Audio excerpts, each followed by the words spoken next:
back in the, medieval or even, I guess, pre-medieval times, a long, long time ago. Our youth, it's called our youth, Cynthia. Our youth. Hundreds of years ago, they would make maps, right, of the known world. And everything that lay beyond the known world, they would write, "Here be dragons," meaning we don't know what's over there. It's scary and it's unknown and, it's unmapped. And I have to say, I'm 55, and I feel like, at least in our popular culture, women in their mid-50s is a largely unmapped territory. And when I think about myself, like exactly what you're saying, at a younger age, imagining this time in my life, it just looked like, Nebraska, right? Yeah. In my mind, it was just flat, just same, stretching, not very interesting, stretching out as far as you could see, and there was no topography or differentiation or anything of real interest, tumbleweed going by.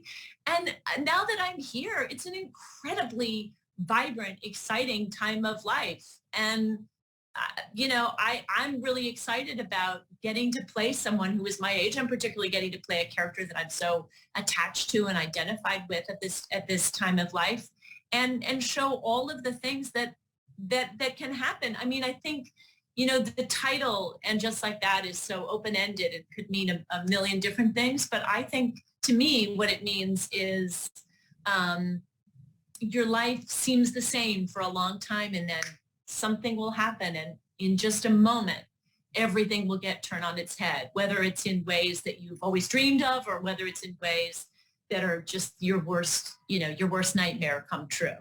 And and that's I think our show is so creative, and it starts with these characters that people know and already hopefully love, and then adds all these amazing new characters in, which is a real boon.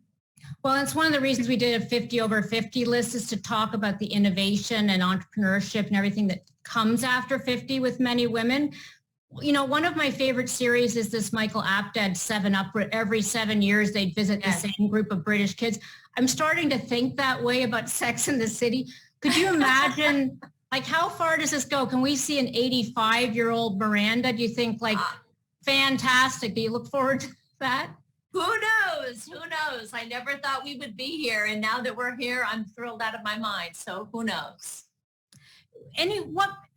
What would Miranda, I'm curious, as you look at going forward, and again, I know aligning you with Miranda, I'd love to get some final thoughts in terms of the messages that you want to convey, both through the character and through your own life, to people who are watching this. It is Power Women Summit, so there is an audience that's, I think, hungry for inspiration and aspiration and lessons. Any thoughts you have in terms of what you've learned that you want as takeaways?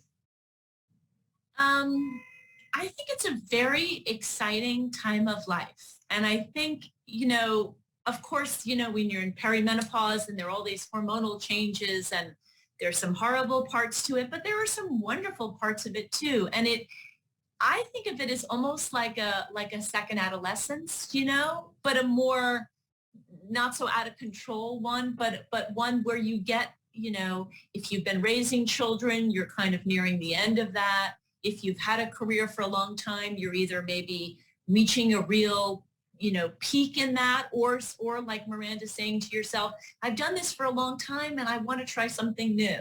And there is a way in which, women, I think, particularly in their 50s and beyond, can really start to focus on themselves again. And when so much of our focus has been, whether it's been at work or at home or both, there starts to be a chance to sort of look at who you are and think about, I have a lot of time left, but not all the time in the world. And I really want to make sure that I'm spending it wisely and I'm spending it the right way.